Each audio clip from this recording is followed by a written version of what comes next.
Baek Gyun terkejut saat mengetahui bahwa spare partnya salah kirim.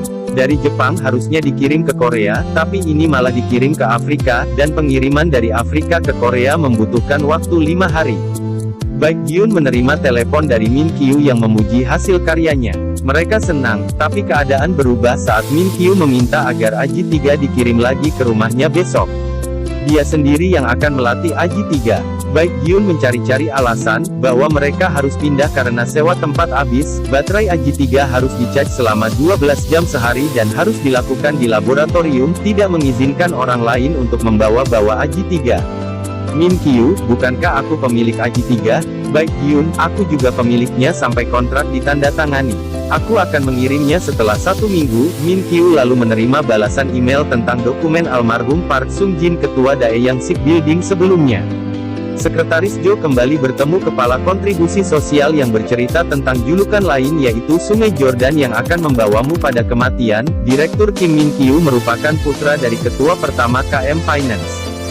Dan ketua saat ini adalah putra dari ketua yang menjabat sekarang. Jadi seberapa hebatnya Direktur Kim Cheo Hwan sebagai putra ketua saat inilah yang akan menang. Jadi sebelum kau terseret arus, lebih baik kau keluar. Dalam perjalanan pulang ke rumah, Sekretaris Jo dikagetkan dengan bunyi klakson mobil. Min Kyu menyuruhnya masuk ke kursi belakang. Sekretaris Jo heran karena ada kaca pembatas di mobil itu. Dia melaporkan bahwa kepala kontribusi sosial sudah mengundurkan diri. Min Kyu mengingatkan Sekretaris Jo agar menunda semua proyek dan tidak perlu lagi mengurus pencurian kalungnya. Lihatlah tablet di sampingmu, isinya adalah tentang pemilik Daeyang Shipbuilding, Park Sung Jin, sebelumnya yang sangat tertarik pada robot, tetapi proyeknya ditolak. Oleh karena itu, Sung Jin membuat perjanjian rahasia dengan Baek Gyun, bahwa ia akan mengembangkan robot secara sembunyi-sembunyi di Daeyang dengan nilai proyek 100 miliar. Sekretaris Jo lalu menyarankan agar tim R dan D Daeyang diperiksa lagi. Min Kyu setuju, tapi ia memberitahu bahwa hanya dia dan Sekretaris Jo yang mengetahui masalah ini. Jadi aku ingin tahu siapa lagi yang mengetahuinya dan seberapa banyak mereka tahu. Aku ingin kau mencari tahunya untukku. Fokuslah pada CEO Hwan Yo Chol dan Ketua Hwan Do Won, dan para sekutunya. Sekretaris Jo mengingat perkataan tentang Sungai Jordan yang diceritakan oleh Kepala Kontribusi Sosial. Tapi ia setuju untuk melakukan tugasnya dan akan berusaha sebaik mungkin. Sebelum itu, ada satu tugas dulu yang harus kau lakukan, perintah Min Kyu. Sekretaris Jo lalu menemui tim Santa Maria dan menyarankan mereka agar mengikuti saran Direktur Kim karena itu adalah yang terbaik. Sekretaris Jo berkata, jika laboratoriummu dijual ke perusahaan lain, kemungkinan tim Santa Maria akan diberhentikan. Min Kyu mengunjungi makam orang tuanya yang telah meninggal 15 tahun lalu. Sepertinya ini hari peringatan kematian mereka. Lalu ia dikejutkan dengan kedatangan Ketua Hwan yang katanya ingin memberikan penghormatan juga. Ketua Hwan menyadari bahwa kemampuan putranya, CEO Hwan, tidak sebanding dengan Min Kyu. Jadi ia meminta Min Kyu mendukungnya sebagai teman. Aku tidak punya pengaruh besar seperti itu, Ketua Hwan. Aku ada urusan lain, selamat tinggal, kata Min Kyu sambil meninggalkannya. Sesampainya di mobil, ia memukul kemudi saking kesalnya. Ia berusaha mengatur emosinya. Di kamarnya, Jia dan sahabatnya merasa sangat senang dan memainkan lampu hatinya. Sayangnya kesenangan mereka terganggu saat Jia menerima telepon yang memberitahukan bahwa kompetisi ditunda oleh komisaris direkturnya. Orang yang berkuasa di KM Finance. Aku tidak percaya ini, kata Jia. Jia lalu memiliki ide untuk membujuk direkturnya secara langsung. Sahabatnya menghubungi mantan pacarnya untuk mencari tahu alamat Direktur KM Finance. Mereka berdua lalu menuju alamat yang dimaksud. Jia menyuruh sahabatnya agar mencari lagi mantan pacar yang suka menolong seperti itu.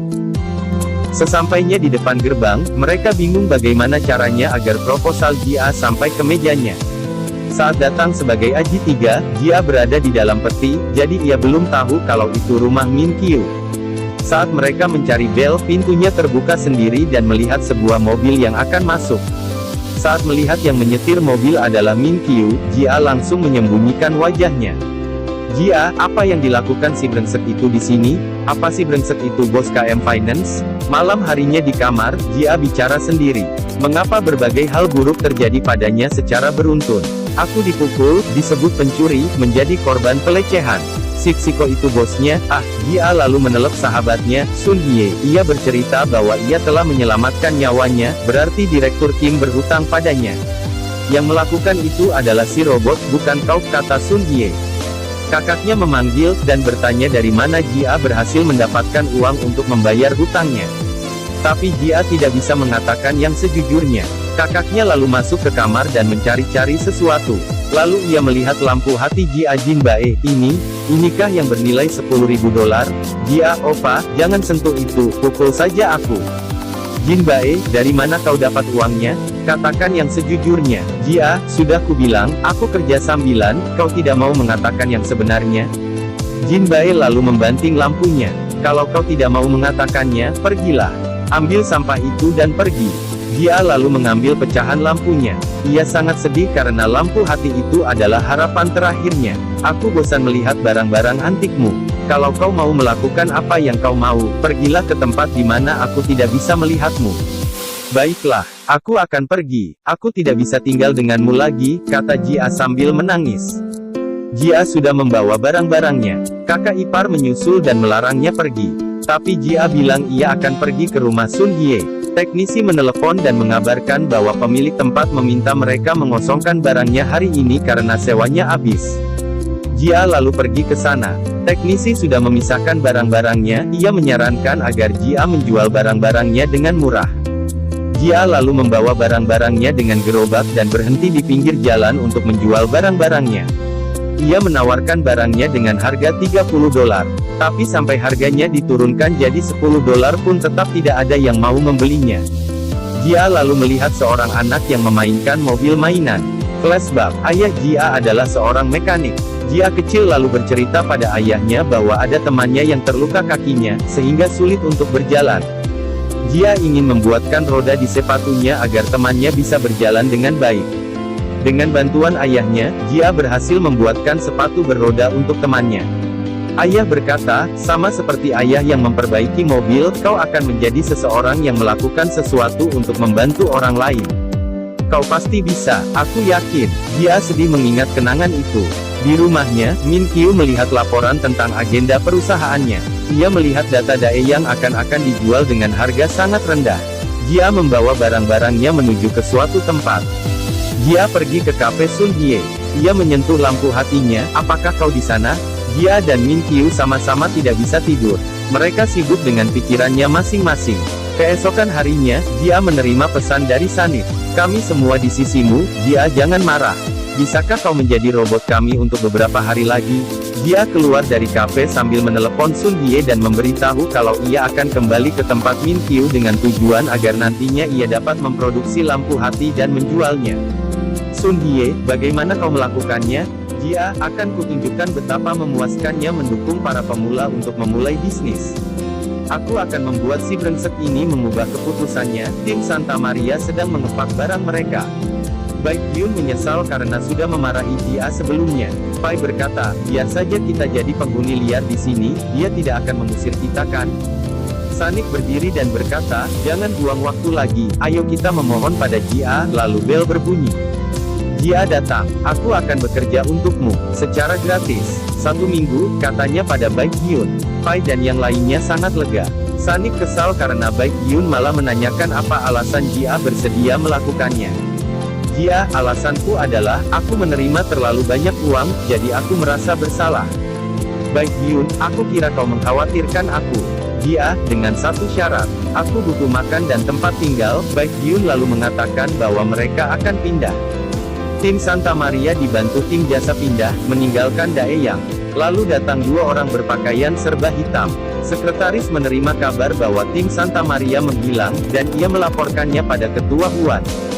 John Martin, selain kau, apakah ada orang lain yang tahu bahwa Santa Maria adalah tim pengembang robot?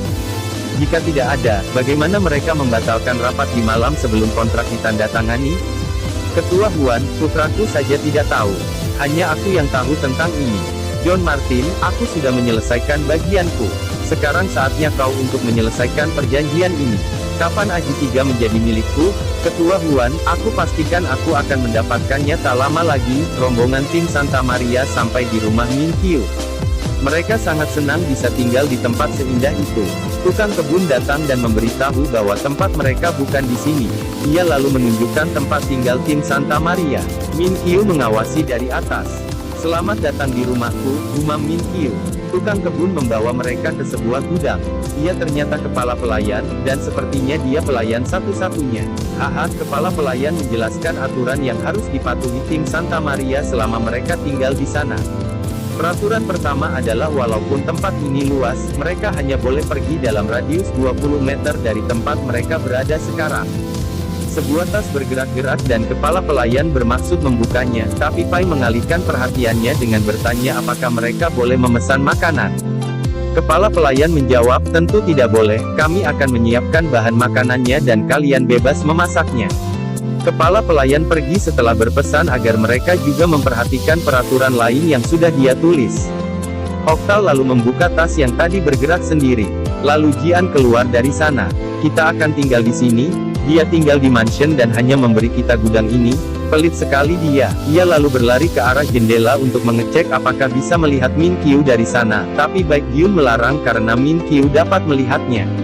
Baek Gyun, Pai, cek apakah ada CCTV di sekitar sini, lalu singkirkan. Oktal, Sanip, ayo kita bereskan barang kita. Dia tunggu, ayo makan. Aku hanya minta satu syarat.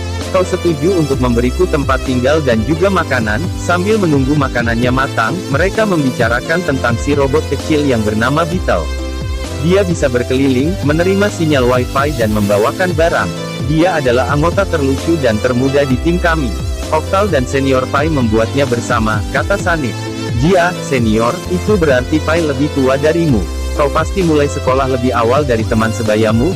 Oktal, dia lulus jauh lebih awal. Dia melewati beberapa tingkat dan lulus universitas ketika umurnya 17 tahun. Kau bisa menyebutnya jenius, Pai, siapa yang tidak jenius di sini? Jia, aku, hahaha, mereka lalu bercerita asal nama julukan mereka. Oktal karena wajahnya mirip dengan yang ada di Planet of Apes, Sanip karena mulutnya yang suka bicara, dan Pai karena dia suka membaca. Jia, Baek Gyun juga punya nama julukan. Pria jamur, fungus. Jamur merah ketika dia marah, dan jamur putih ketika dia normal. Jia lalu protes bahwa kari yang mereka masak sudah kadaluarsa.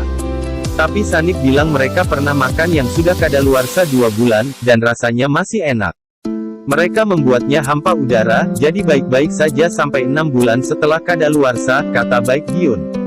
Min Kyu memanggil Baek Gyun dan menyuruhnya menceritakan secara singkat bagaimana cara melatih Aji 3. Input, Enter, jawab Baek Gyun. Min Kyu, jelaskan lebih panjang. Baek Gyun, Aji 3 dapat membaca emosi orang. Kesalahan bisa saja terjadi jika bertemu orang yang berbeda. Tapi jika dia hanya perlu fokus kepada satu orang, tingkat akurasinya menjadi sangat tinggi.